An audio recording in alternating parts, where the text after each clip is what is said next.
Shalom. Salam sejahtera bagi kita. Saya percaya kita bersuka cita malam hari ini kita boleh kembali diberi kesempatan oleh Tuhan untuk memuji, menyembah dan memuliakan namanya. Hari ini kita akan bersama-sama belajar kebenaran firman Tuhan kembali. 2 bulan yang lalu saya mengambil tema tinggallah di dalam Kristus. Di 1 Yohanes pasal yang kedua ayat 28 sampai dengan ayat yang ke-29. Bulan yang lalu saya memberi tema firman Tuhan, ciri-ciri anak-anak Allah. Anak-anak Allah. Saya mengambil dari 1 Yohanes pasal yang ketiga ayat 1 sampai dengan ayat yang ketiga. Dan hari ini kita akan melanjutkan pembelajaran firman Tuhan kita dari 1 Yohanes pasal yang ketiga ayat 1 sampai dengan ayat yang ke-10 dengan tema firman Tuhan hidup dalam kesalehan. Saya membaca ayat demi ayat dari kebenaran firman Tuhan. Bapak Ibu rekan-rekan sekalian boleh memperhatikannya dengan baik. Karena saya akan mencoba membacanya dengan cepat karena panjangnya ayat ini. 1 Yohanes pasal yang ketiga masih merupakan bagian dari pasal yang kedua ayat 28 sampai dengan 29 oleh Lembaga Alkitab diberi tema anak-anak Allah. Ayat yang pertama dari 1 Yohanes pasal yang ketiga. Lihatlah betapa besarnya kasih yang dikaruniakan Bapa kepada kita, sehingga kita disebut anak-anak Allah. Dan memang kita adalah anak-anak Allah. Karena itu dunia tidak mengenal kita, sebab dunia tidak mengenal Dia. Saudara-saudaraku yang kekasih, sekarang kita adalah anak-anak Allah. Tetapi belum nyata apakah dan kita kelak. Akan tetapi kita tahu bahwa apabila Kristus menyatakan dirinya, kita akan menjadi sama seperti Dia. Sebab kita akan melihat Dia dalam keadaannya yang sebenarnya. Setiap orang yang menaruh pengharapan itu kepadanya menyucikan diri sama seperti Dia yang adalah suci. Setiap orang yang berbuat dosa melanggar juga hukum Allah. Sebab dosa ialah pelanggaran hukum Allah. Dan kamu tahu bahwa Ia telah menyatakan dirinya supaya Ia menghapus segala dosa dan di dalam Dia tidak ada dosa. Karena itu setiap orang yang tetap berada di dalam Dia tidak berbuat dosa lagi. Setiap orang yang tetap berbuat dosa tidak melihat dan tidak mengenal Dia. Anak-anakku, janganlah membiarkan seorang pun menyesatkan kamu. Barang siapa yang berbuat kebenaran adalah benar, sama seperti Kristus adalah benar. Barang siapa yang tetap berbuat dosa berasal dari iblis, sebab iblis berbuat dosa dari mulanya. Untuk inilah anak Allah menyatakan dirinya, yaitu supaya ia membinasakan perbuatan-perbuatan iblis itu. Setiap orang yang lahir dari Allah tidak berbuat dosa lagi, sebab benih ilahi tetap ada di dalam dia, dan ia tidak dapat berbuat dosa, karena ia lahir dari Allah. Inilah tandanya anak-anak Allah dan anak-anak iblis. Setiap orang yang tidak berbuat kebenaran tidak berasal dari Allah. Demikian juga barang siapa yang tidak mengasihi saudaranya. Demikian jauh pembacaan firman Tuhan. Berbahagia kita sekalian yang hadir di tempat ini, membaca, merenungkan, menyimpan dalam hati lalu mempraktekannya dalam hidup kita sehari-hari. Mengawali khotbah ini, saya ingin menceritakan foto ini. Mungkin bisa ditampilkan, saudara. Aduh, kabur kayaknya. Kabur, ini sepasang suami istri. Saudara, tahun lalu 2022 ini menjadi viral di media sosial, di berita-berita mengenai seorang suami istri yang bercerai setelah mereka menikah 10 bulan. Yang membuat heboh dari kisah ini adalah karena istrinya mendapati suaminya itu yang pakai baju dokter. Suaminya itu ternyata adalah seorang perempuan. Bayangkan 10 bulan mereka menikah, istrinya tidak tahu kalau sang laki-laki itu ternyata adalah seorang perempuan. Saya tidak tahu waktu malam bagaimana ceritanya dia tidak bisa tahu kalau itu perempuan. Saudara, berita ini terjadi di Jambi, saudara. Di mana dia laki-laki ini mengaku, wanita menyamar laki-laki ini. Dia mengaku adalah seorang dokter ahli bedah syaraf yang lulusan keluaran dari universitas yang ada di New York. Saudaraku yang kekasih, dia menikah dengan istrinya Istrinya itu tidak sadar kalau dia ini perempuan. Bukan cuma istrinya tidak sadar, keluarga dari istrinya itu juga tidak sadar kalau dia ini adalah seorang wanita. Bukan cuma itu, orang di kampung itu juga tidak sadar kalau dia wanita. Betapa tidak saudara, si laki-laki ini yang menyamar, ini yang bernama Ahnaf Arafib, nama sebetulnya Eryani. Dia saudaraku yang kekasih memimpin sholat di masjid, jadi imam sholat. Kan kalau imam sholat itu tidak bisa perempuan. Tapi dia menyamar jadi laki-laki lalu dia pimpin. Orang kampung tidak tahu kalau dia adalah seorang perempuan. Saudaraku yang kekasih, dia menipu banyak orang. Dia memalsukan dirinya dan menipu begitu banyak orang. Saudara yang kekasih di dalam Tuhan, apa yang mau saya gambarkan dari peristiwa ini saudara? Yang terselubung itu, yang palsu itu berbahaya saudara. Saudaraku yang kekasih, kalau saya tarik secara rohani peristiwa ini, sebetulnya banyak orang Kristen saudara, ada begitu banyak orang Kristen mengaku dia Kristen, rajin dia pergi gereja, rajin dia ikut kegiatan gereja.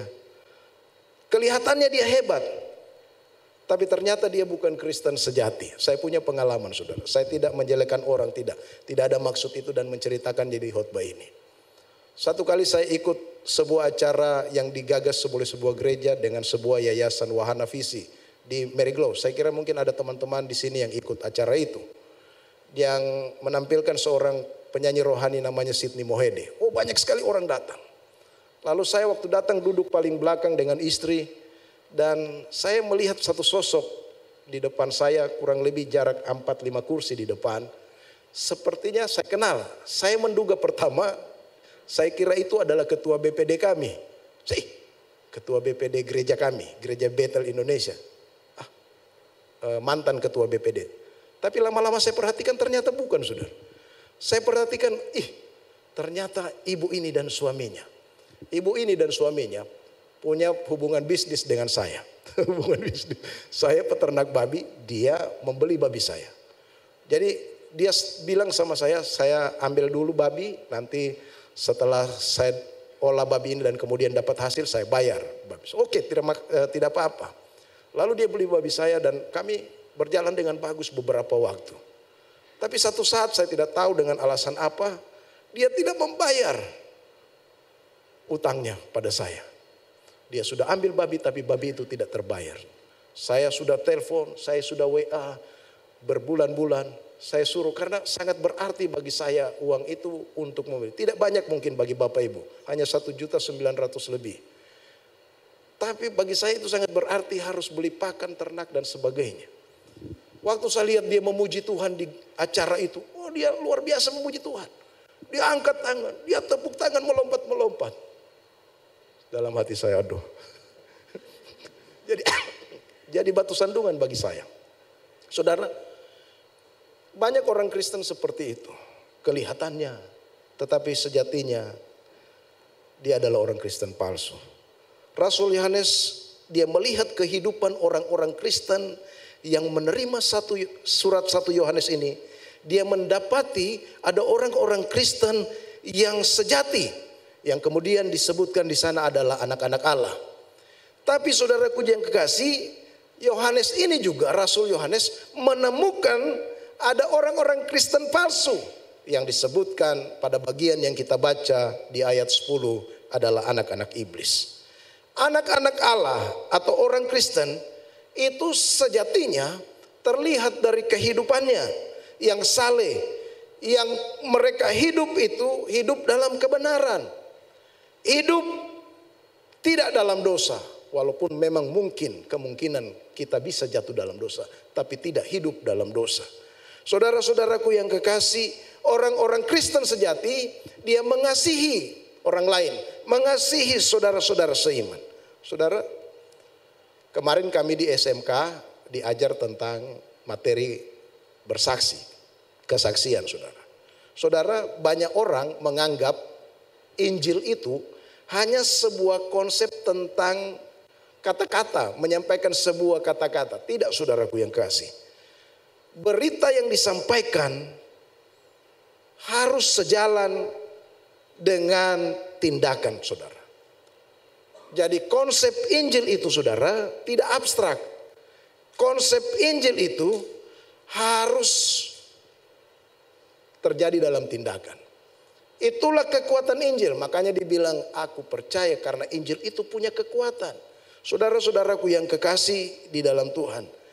Kalau ada berita, mestinya ada transformasi dari berita itu. Saudara-saudara yang kekasih di dalam Tuhan, itu sebabnya betapa pentingnya hidup dalam hidup kesalehan. Betapa pentingnya hidup dalam kebenaran.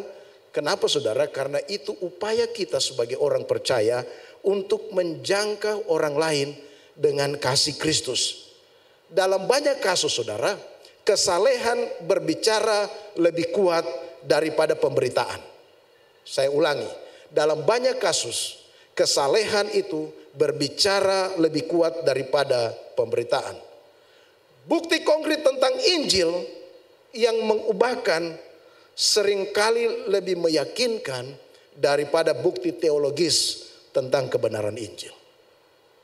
Jadi, tapi tidak boleh dihilangkan kedua-duanya. Kita harus percaya dengan benar Injil itu, dengan konsep yang benar sesuai Alkitab, tapi juga dalam tindakan kita harus selaras dengan konsep itu.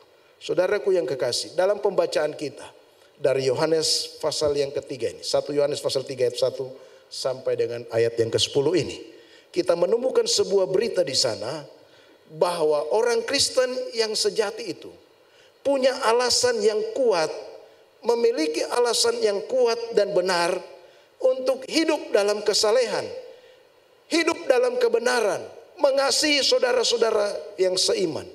Orang yang Kristen itu, dia adalah orang yang sungguh-sungguh melakukan kebenaran dalam hidupnya. Berbeda dengan agama-agama lain, saudara. Saudara, orang agama-agama lain bisa hidup saleh. Mereka melakukan kesalehan. Tapi mereka melakukan hidup yang saleh berbeda dengan kita orang percaya. Kalau orang di luar kekristenan mengajarkan kita hidup saleh, kita hidup baik, kita hidup taat, kita mengasihi Tuhan. Kenapa, saudara? Karena supaya Tuhan mengasihi kita. Supaya kita dapat masuk surga. Tapi kepercayaan kekristenan tidak demikian, saudara. Kenapa kita hidup saleh? Kenapa kita hidup benar? Karena Allah sudah mengasihi saya dan saudara. Saudara, kepercayaan Kristen seperti itu. Nah, hari ini kita belajar apa saja alasan yang kuat dan alasan yang benar bagi kita. Kenapa saya dan saudara harus hidup dalam kehidupan yang benar, hidup saleh. Yang pertama, saudara, mari kita perhatikan ayat yang pertama. Saudara, di sana dibilang begini dari 1 Yohanes pasal yang ketiga. Lihatlah betapa besarnya kasih yang dikaruniakan Bapa kepada kita sehingga kita disebut anak-anak Allah. Yang pertama, saudaraku yang kekasih, apa alasan kita? Apa alasan atau dasar yang kuat dan benar kita hidup dalam kesalehan? Yang pertama alasannya adalah karena Allah Bapa mengasihi kita. Saudara, Allah Bapa begitu mengasihi saya dan saudara, sangat mengasihi kita. Mengasihi saudara, mengasihi saudara, mengasihi saudara, mengasihi saya dan saudara semua yang ada di dalam ruang ini yang percaya kepada Dia. Kasih Allah yang besar itu dinyatakan dengan apa, saudara? Dia menjadikan saya dan saudara menjadi anak-anak Allah. Makanya dalam pelajaran SMK kami pada ayat hafalan yang pertama, di sana dikatakan John 3:16. Yohanes 3 ayat 16. Karena begitu besar kasih Allah akan dunia ini, sehingga dikaruniakan anaknya yang tunggal, supaya setiap orang yang percaya kepadanya tidak binasa, melainkan beroleh hidup yang kekal. Inilah kasih yang besar itu, saudara. Kasih yang besar bagi orang yang menerima hidup kekal. Dia tidak binasa, bahkan dia dijadikan menjadi anak-anak Allah. Ini kasih Allah yang digambarkan luar biasa, saudara. Saudara ingat cerita anak bungsu dan anak sulung, saudara? Anak bungsu itu diberi harta. Dia minta harta yang banyak. Dia minta bagian warisannya. Dia pergi bawa warisannya itu. pergi ke tempat yang jauh, menghabiskan hartanya itu, memfoya-foyakan. Dia hidup berbuat jahat. Tetapi ayahnya setiap hari menunggu dia pulang di depan pintu. Setiap hari dia menunggu supaya anaknya itu kembali. Saudara-saudaraku yang kekasih di dalam Tuhan, satu kali anaknya sudah menderita, tidak bisa berbuat apa-apa. Dia juga mau makan makanan babi. Tapi satu kali dia mau pulang ke rumahnya. Dia malu, tapi dia paksa pulang. Waktu dia pulang ke rumahnya, saudara, bayangkan papanya itu menunggu dia di depan pintu. Waktu dia lihat seseorang berjalan dari kejauhan, dia langsung kenal orang itu. Itu anak bungsunya. Bukan cuma dia kenal anak bungsunya itu, tapi kemudian dia berlari sekencang-kencangnya, mendapatkan anak bungsunya yang telah berbuat jahat, yang telah menghabis-habiskan hartanya, lalu mendekap anaknya, memeluknya, membawanya. Lalu dia mau memasangkan cincin, membuat pesta bagi anak bungsunya. Seperti itulah kasih Bapa yang luar biasa. Tapi bukan hanya itu, dia juga mendatangi anak sulungnya. Mungkin kita berpikir anak sulungnya itu baik. Tidak, saudara. Setiap orang berbuat dosa. Yesus datang untuk semua orang berdosa. Dia datang juga kepada anak sulungnya itu. Lalu dia berkata kepada anak sulungnya, mari bersama-sama kita merayakan pesta karena adikmu sudah datang kembali. Saudara, itulah kasih Allah yang besar. Kasih Allah yang besar bukan hanya, saudaraku yang kekasih, dia berlaku saat ini kepada saya dan saudara. Tapi Alkitab bilang dalam pembacaan kita, kasih Allah itu sampai pada kedatangan Yesus yang kedua kali. Kasih Allah yang besar itu, saudaraku yang kekasih, itu dihubungkan dengan kedatangan Yesus yang kedua kali. Dengan apa, saudara? Dengan akan mengubahkan saya dan saudara menjadi serupa dengan Kristus. Saudara-saudara, jadi kasih Allah yang besar itu bukan hanya dinyatakan saat ini, tapi sampai dan seumur hidup saya dan saudara, sampai Yesus datang pada kali yang kedua. Kalau saudara perhatikan di ayat yang ketiga, kebenaran ini dicatatkan di sana, menaruh pengharapan padanya. Menaruh pengharapan itu kepadanya. Itulah sebabnya, alasan yang pertama kenapa saya dan saudara harus melakukan hidup yang saleh, karena betapa besarnya kasih Bapa, Allah Bapa kepada saya dan saudara. Saudara mungkin tampilkan foto ini. Saya bercerita lagi foto ini. Dua orang ini adalah Bapa dan anak, Bill Evans dan Frank. Dalam buku Zig Ziglar, penulis motivator Kristen, dia menulis dalam buku Aku Bisa Mencapai Sukses dan menceritakan kisah kedua orang ini. Bill Evans adalah pendayung terhebat di Amerika Serikat sekitar tahun 1924. Tidak ada yang bisa mengalahkannya di Amerika Serikat. Bahkan oleh pengamat dunia, pengamat di negaranya, dia akan meraih medali emas pada Olimpiade di Paris. Dia mempersiapkan dirinya sebaik-baiknya dan akan mengikuti Olimpiade Paris. Tapi sebelumnya, beberapa bulan sebelumnya, istrinya itu hamil. Lalu oleh dokter, mereka konsultasi dengan dokter. Dokter bilang, nanti mungkin 2 minggu setelah pertandingan Olimpiade akan melahirkan, istrimu akan melahirkan. Lalu dia berkemas pergi untuk mempersiapkan dirinya, tiba saatnya untuk ikut pertandingan Olimpiade di Paris. Dia pergi bersama rekan-rekannya, timnya untuk ke Paris. Tapi waktu di tengah perjalanan, ternyata istrinya harus melahirkan lebih dahulu. Dia mendengar itu, lalu dia harus membuat sebuah keputusan yang besar dalam hidupnya. Dia ikut Olimpiade, dapat medali emas, atau dia pulang menemani istrinya melahirkan. Lalu dia memutuskan untuk pulang ke rumahnya, membawa istrinya ke rumah sakit dan menemani istrinya melahirkan.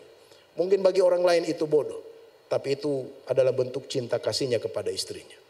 Betul saudara, dia tunggui istrinya melahirkan dan melahirkan seorang anak yang bernama Frank.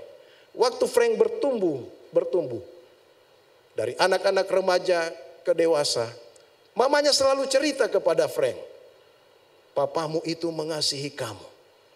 Bahkan dia meninggalkan apa yang diimpikannya hanya untuk menunggu kamu lahir ke dunia.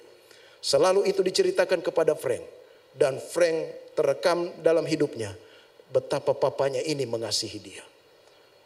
Lalu saudaraku yang kekasih, Frank bertumbuh juga menjadi seorang pendayung. Dia berlatih dengan keras, sekuat tenaga dia berlatih. Ikutlah dia dalam kejuaraan dunia, Olimpiade Dayung di Finlandia, Helsinki. Waktu dia ikut saudara, dia memenangkan medali emas pada tahun 1952. Di tahun itu, waktu dia mau pulang ke Amerika, dia tulis dulu telegram ke papanya.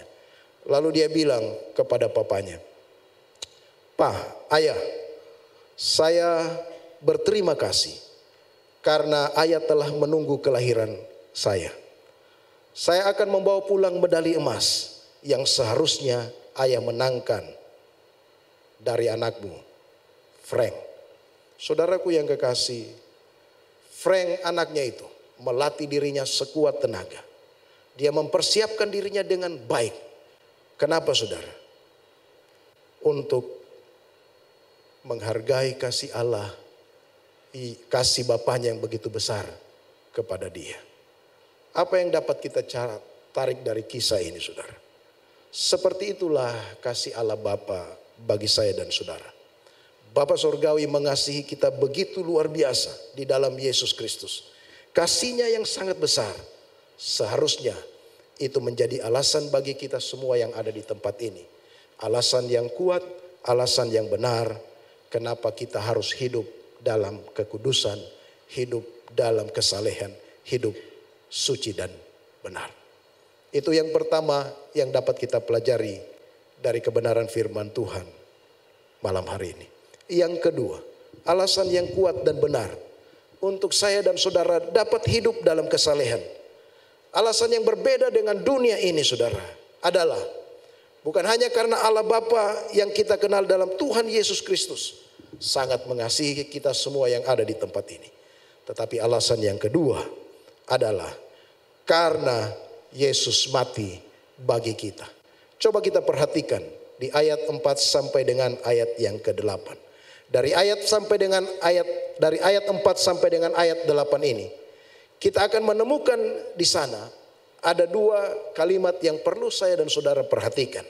Di ayat yang ke-5a, kalimat yang pertama, ayat 5a, mungkin ditampilkan PowerPoint tadi, ayat 5a. Di sana dibilang begini, dan kamu tahu bahwa ia telah menyatakan dirinya supaya ia menghapus segala dosa. Saudara, Yesus datang untuk menghapus segala dosa. Kalimat ini seperti yang disampaikan oleh Yohanes Pembaptis kepada murid-murid Yohanes Pembaptis. Waktu Yesus datang mau dibaptis, lalu dia bilang kepada murid-muridnya, "Ini lihat, inilah anak domba Allah yang akan menghapus dosa dunia." Saudaraku yang kekasih, Yesus datang untuk menghapus dosa saya dan saudara. Dia harus menjadi korban sebagai anak domba Allah. Untuk apa saudara? Dia mati di kayu salib bagi saya dan saudara.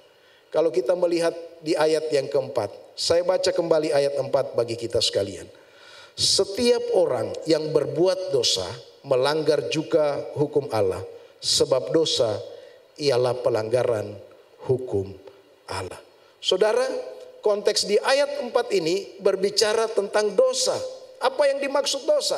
Dosa adalah pelanggaran hukum Allah. Jadi kalau Yesus mati menghapus dosa saya dan saudara, itu artinya saya dan saudara diampuni. Dan setiap pelanggaran kita dianggap sebagai kebenaran. Tidak dianggap lagi, kita dianggap benar oleh Tuhan. Saudaraku yang kekasih, ketika saya dan saudara percaya Yesus Kristus yang mati di kayu salib, Dia mengampuni saya dan saudara, mengampuni atas dosa kita. Tetapi ingat, kita juga dianggap benar oleh Tuhan. Kita tidak melanggar hukum. Ini kebenaran yang sangat luar biasa bagi saya dan saudara. Itu sebabnya seorang penulis, seorang pengkhotbah besar di abad yang lalu bernama Charles Spurgeon. Dia bilang begini. Charles Spurgeon bilang begini. Kita berdiri di hadapan Allah. Allah melihat kita dari kacamata Tuhan, Yesus Kristus, yang sudah mengampuni dan membenarkan kita. Kita dianggap benar seperti Kristus yang adalah benar. Jadi karena Yesus hadir di hadapan Bapa, dalam kitab Ibrani dia disebut imam besar kita yang agung. Dia membawa orang-orang yang percaya kepadanya, saya dan saudara. Dia membawa kita semua. Jadi waktu Allah Bapa melihat kita benar, seperti dia melihat Kristus yang adalah benar. Coba saudara perhatikan di ayat 7. Kalimat itu disebutkan di sana. Saudara, yang kedua kita perhatikan ayat yang ke-8 bagian B. Ayat 8 bagian B bilang begini saudara. Bagian B. Dan kamu tahu ia telah menyatakan dirinya supaya ia menghapus segala dosa. Jadi Yesus bukan hanya mengampuni dosa saya dan saudara, tetapi sumber dosa itu yaitu iblis saudara. Perbuatan-perbuatan iblis. Di sana dikatakan, kalau saudara baca, untuk inilah anak Allah menyatakan dirinya supaya ia membinasakan perbuatan-perbuatan iblis. Jadi dia tidak hanya mengampuni dosa kita, tapi juga saudaraku yang kekasih, dia mengalahkan, dia membinasakan sumber dosa itu, yaitu iblis. Seperti ular saudara, kepalanya diremukan. Walaupun dia masih bisa bergerak-gerak, menghancurkan badannya itu masih bisa bergerak-gerak, menghancurkan benda-benda di sekitarnya. Tapi dia sudah tidak punya kekuatan, punya kuasa. Saya dan saudara mungkin bisa dipengaruhi oleh iblis. Tapi dia tidak bisa punya kuasa atas diri saya dan saudara. Karena kuasanya telah dikalahkan, dipatahkan lewat kematian Yesus Kristus di atas kayu salib. Saudara-saudaraku yang kekasih, kebenaran-kebenaran ini seharusnya menjadikan dasar bagi saya dan saudara. Untuk saya dan saudara berespon dengan benar, hidup dengan baik. Kenapa saudara? Dia mati bagi saya dan saudara, mengorbankan nyawanya bagi saya dan saudara. Saudara, ada seorang wanita di Amerika Serikat, namanya Colin Lee. Colin Lee ini berpacaran dengan seorang laki-laki. Mereka berpacaran kurang lebih 2 tahun. Tapi sang laki-laki ini mengalami gagal ginjal dan dia harus cuci darah, dialisis. Betapa kasihannya Colin Lee ini lihat pacarnya itu. Dia selalu membantu pacarnya, membawa ke dokter. Dia kasihan sekali. Satu kali dokter menyarankan kepada pacarnya ini, kepada Colin Lee dan pacarnya, dia harus ditransplantasi ginjal, harus dicangkokkan ginjal. Dan si pacarnya ini, Colin Lee, bersedia untuk ginjalnya diberikan kepada pacarnya. Dicocok-cocokkan dan memang cocok untuk pacarnya ini. Lalu dokter tanya kepada Colin Lee, betulkah sungguh-sungguhkah kau mau kasih ginjalmu kepada pacarmu ini? Dia berkata, saya sungguh-sungguh. Lalu dilakukan operasi dan kemudian ginjalnya diberikan kepada sang pacar. Beberapa waktu kemudian sang pacar sehat. Colin Lee walaupun satu ginjalnya pun dia tetap hidup sehat. Mereka hidup baik. Tapi saudaraku yang kekasih, beberapa bulan kemudian Colin Lee mendapati si pacarnya ini selingkuh, berpacaran dengan orang lain. Saudara, pasti kita berpikir, wih kurang ajar ini laki-laki ini. Tetapi saudara, kalau kita pikir secara rohani, bukankah saya dan saudara kita sering seperti si laki-laki ini? Saudara, Tuhan Yesus bukan hanya mengorbankan ginjalnya, tapi dia mengorbankan nyawanya bagi saya dan saudara. Mengorbankan hidupnya. Dia mati di atas kayu salib untuk menebus saya dan saudara. Tuhan Yesus mati di kayu salib bagi kita, menjadi alasan yang kuat dan benar untuk saya dan saudara hidup dalam kesucian, hidup benar, menjauhi kejahatan, dan mengasihi saudara-saudara seiman yang lain. Yang terakhir, apa dasar atau alasan kuat dan benar untuk saya dan saudara bisa hidup dalam kesalehan? Yang pertama, bukan hanya kasih Allah yang besar Bapa kepada saya dan saudara. Bukan hanya Yesus mati bagi kita di atas kayu salib. Tetapi alasan yang ketiga, karena Allah Roh Kudus melahir barukan kita. Luar biasa 1 Yohanes ini menceritakan pekerjaan Allah Tritunggal. Allah Bapa mengasihi kita. Dia memberikan anak tunggalnya Tuhan kita Yesus Kristus. Oknum kedua dari Allah Tritunggal, yaitu Tuhan Yesus mati di atas kayu salib bagi kita. Lalu oknum yang ketiga Allah Roh Kudus. Allah Roh Kudus yang melahir barukan saya dan saudara. Ayat yang ke-9 dan ayat yang ke-10 saya bacakan kembali buat kita. Setiap orang yang lahir dari Allah tidak berbuat dosa lagi, sebab benih ilahi tetap ada di dalam dia, dan ia tidak dapat berbuat dosa karena ia lahir dari Allah. Saudara, kalau kita melihat, saudara, betapa pentingnya ini kelahiran kembali. Kami juga di SMK kemarin belajar tentang lahir baru, lahir kembali, ada perubahan hidup, ada kehidupan yang berubah ketika dia lahir baru. Saudara, betapa pentingnya kelahiran baru.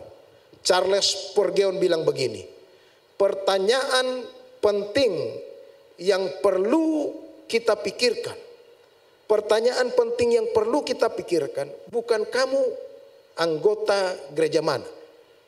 Jadi pertanyaan, kamu gereja mana? Kamu gereja mana? Tidak penting itu, saudara. Menurut Charles Spurgeon, bukan itu yang penting. Tetapi pertanyaan yang perlu kamu pikirkan yang paling penting adalah kita semua di sini bertanya, apakah kita sudah lahir baru? Apakah kita sudah mengalami kelahiran kembali? Itu pertanyaan penting yang harusnya kita pertanyakan kepada diri kita sendiri. Ayat 9 ini menjelaskan di sana 2 kali disebutkan lahir baru, kelahiran kembali, lahir dari Allah. 2 kali ditekankan di ayat 9. Setiap orang yang lahir dari Allah seharusnya dia tidak berbuat dosa. Sebab kenapa, saudara? Sebab benih ilahi ada di dalam dia, dan ia tidak dapat berbuat dosa karena lahir dari Allah. Jadi lahir dari Allah, lahir dari Allah. 2 kali disebutkan di ayat 9 ini. Betapa pentingnya konsep kelahiran baru ini. Saudara, konsep kelahiran baru tidak hanya ada di perjanjian baru, tetapi di perjanjian lama pun sudah disampaikan tentang konsep kelahiran baru ini. Satu kali Yesus berbicara dengan Nikodemus. Nikodemus ini adalah ahli Farisi, orang Yahudi yang memahami Taurat Tuhan. Nikodemus datang kepada Yesus. Lalu Yesus berkata kepada Nikodemus, jikalau engkau tidak dilahirkan kembali, engkau tidak akan masuk dalam kerajaan Allah. Lalu Nikodemus berkata kepada Yesus, bagaimana mungkin kita yang sudah tua ini masuk kembali ke dalam rahim ibu kita dan kemudian kita dilahirkan kembali? Bagaimana mungkin itu terjadi? Lalu Yesus menegur Nikodemus. Kalau saudara baca nanti di Yohanes pasal 3 ayat 10. Kamu ini pengajar Israel.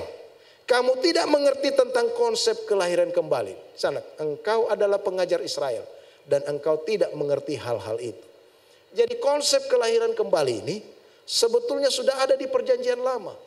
Orang-orang Israel harusnya tahu itu, apalagi orang Farisi. Dia mesti tahu tentang konsep ini. Ulangan pasal 10 ayat 16. Saya tadi salah membacanya. Ulangan pasal 10 ayat 16, tolong dibuka. Ulangan pasal 10 ayat 16. Sebab itu sunatlah hatimu dan jangan lagi kamu tegar tengkuk. Sunat hati itu berbicara tentang kelahiran baru. Saudara baca di Yehezkiel pasal 36 ayat 26. Yehezkiel pasal 36. Kamu akan kuberikan hati yang baru dan roh yang baru di dalam batinmu. Dan aku akan menjauhkan dari tubuhmu hati yang keras dan kuberikan kepadamu hati yang taat. Jadi konsep ini sudah ada di perjanjian lama. Orang yang dilahirkan baru itu harusnya dia mengalami perubahan hidup dalam hidupnya. Adakah saya dan saudara sudah mengalami perubahan hidup? Kalau kita tidak mengalami perubahan hidup, dipertanyakan apakah kita sudah lahir baru atau belum. Saudara ingat peristiwa Naaman? Naaman itu kan sakit. Lalu dia minta orang menyembuhkan dia. Dia berjumpa dengan Elisa. Elisa suruh dia masuk di mana, saudara? Dimasuk di sungai Yordan untuk mencelupkan dirinya 7 kali. Waktu dia sembuh, saudara, apa yang dilakukan Naaman? Dia bawa harta-hartanya itu, tapi Elisa tidak mau. Pulanglah, persembahkan ulang kepada berhala-berhalamu. Apa Naaman bilang? Saya tidak lagi mau mempersembahkan itu pada berhala-berhala. Bayangkan orang yang tadinya penyembah berhala, waktu dia dilahirkan baru, dia berhenti untuk menyembah berhala. Jemaat di Tesalonika, mereka waktu percaya Yesus mengalami perubahan hidup. Mereka meninggalkan penyembahan berhala mereka.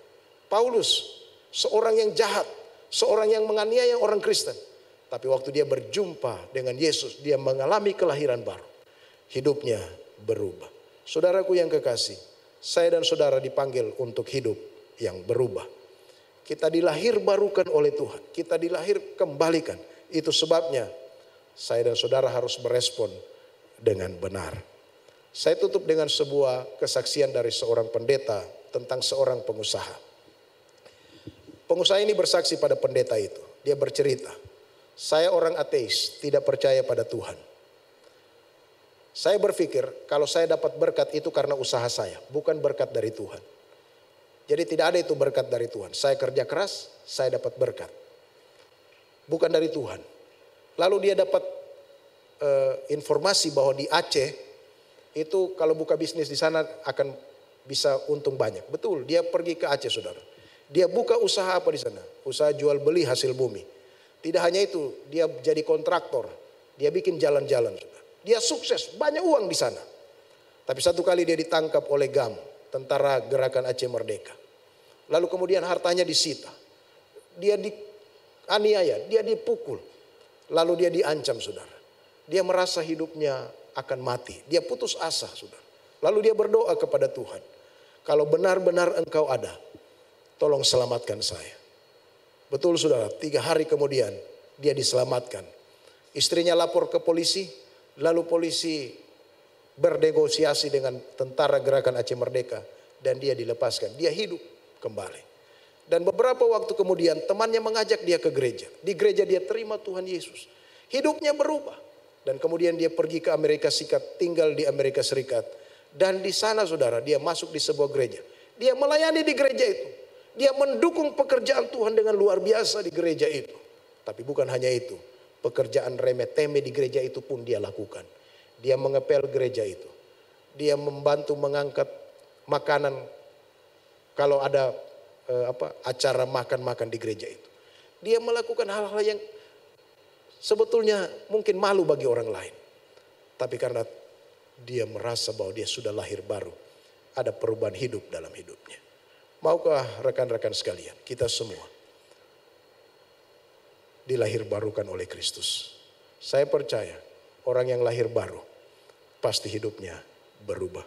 Saudara-saudara, biarlah firman Tuhan hari ini akan membawa saya dan saudara untuk hidup dalam kesalehan, hidup dalam kebenaran, mengasihi sesama orang beriman. Karena kenapa?